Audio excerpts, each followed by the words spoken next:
In 793 AD, the Viking attack on Lindisfarne marked one of the earliest recorded incidents of their raids in England.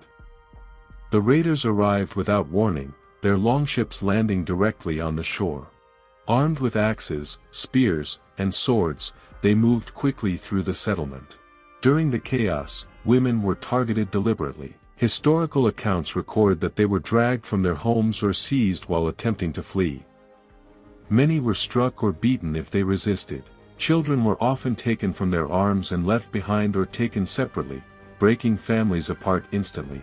The women were bound together, their hands tied behind their backs with rope or leather straps to stop any chance of escape. To the Vikings, these women were valuable spoils of war. The men lay dead, the settlement burned, and the surviving women were forced toward the longships, knowing nothing of what awaited them except that they were now prisoners. Once the women were taken from the burning villages, they were treated as movable property. In Viking culture, captives were considered part of the plunder, no different from livestock or weapons. They were forced to march to the shore, sometimes over long distances, with little or no food. Injured captives were still made to keep pace, and those who slowed the group too much were often abandoned or killed. The women were loaded onto the Viking longships alongside other stolen goods. Inside the ships, they were packed tightly, with no shelter from the cold or rain.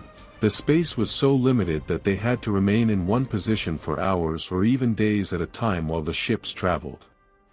Some were assaulted during the voyage itself. Others were kept alive purely for trade.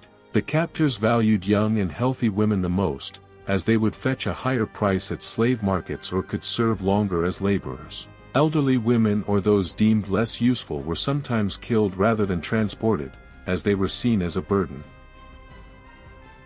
Once sold, the captured women became thralls, slaves with no legal rights. In Viking settlements, they were assigned the heaviest and most exhausting labor. Disobedience or even small mistakes were met with immediate physical punishment. One of the most common was flogging with a leather whip or a bundle of birch rods. For more serious disobedience, thralls could be beaten with wooden staves, the flat side of an axe, or an oar handle.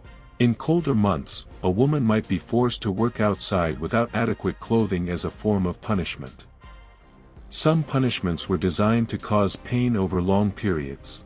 A rope could be tied tightly around the wrists or neck and left in place for hours, cutting into the skin and causing swelling. In certain cases, hot iron rods or metal tools were pressed against the skin, leaving permanent burns to mark the thrall as disobedient. Owners also used starvation as a form of control, reducing rations for days to weaken the body and force submission. There were also extreme punishments for attempted escape. Historical sources note that runaway thralls, once caught, could have their feet maimed to prevent further flight, or in the most severe cases, they could be executed in front of other slaves as a warning. The constant threat of such punishment kept most women in a state of fear, ensuring obedience. The ships were built for speed, not comfort, and the captives were crammed together in the lowest, most exposed parts of the vessel. They had no protection from cold winds, sea spray, or rain. Many suffered from seasickness, dehydration, and hunger, but there was no relief. Food and water were given sparingly, as the raiders prioritized their own supplies. Women who resisted orders, cried out too loudly, or tried to loosen their bonds were punished immediately. Historical accounts from clerics and travelers describe captives being beaten with the flat of a sword, struck with oars, or having ropes tightened so harshly around their wrists and ankles that they cut deep into the skin, leaving permanent scars. Those who defied their captors repeatedly could be thrown overboard as an example to the rest, their deaths serving as a warning that disobedience would not be tolerated. Some women endured sexual violence during the voyage. Others were deliberately humiliated in front of the other captives to break their spirit. Injuries from assaults, combined with exposure to the elements, left many weak before they even reached their destination. The sick or wounded who were no longer deemed valuable were sometimes killed outright and their bodies cast into the sea. For the captives who survived the journey, the voyage marked only the beginning of their ordeal. By the time the longship reached a Viking harbor or slave trading hub, these women had been stripped of their dignity, physically harmed, and mentally broken, ensuring they were less likely to resist whatever came next. When the longships reached major Viking trade hubs like Dublin, Hedeby, or Birka, the captured women were taken directly to the slave markets. These markets were busy centers of commerce where human beings were displayed and sold alongside weapons, furs, and precious metals. The women were paraded in front of potential buyers, who inspected them for signs of health, strength, and fertility. This process was public and humiliating, stripping away any remaining sense of dignity. Buyers would examine the women roughly, checking their teeth, skin, and bodies as if they were livestock. Chroniclers record that women who tried to resist or insult a buyer could be struck in the face or whipped on the spot. Any sign of defiance could lower their price, and their captors would punish them for it, sometimes by burning them with heated metal or forcing them to stand for hours without rest until they collapsed. The most desirable women, usually the youngest and healthiest, were sold for high prices to wealthy Viking households, where they would become domestic servants, concubines, or agricultural laborers.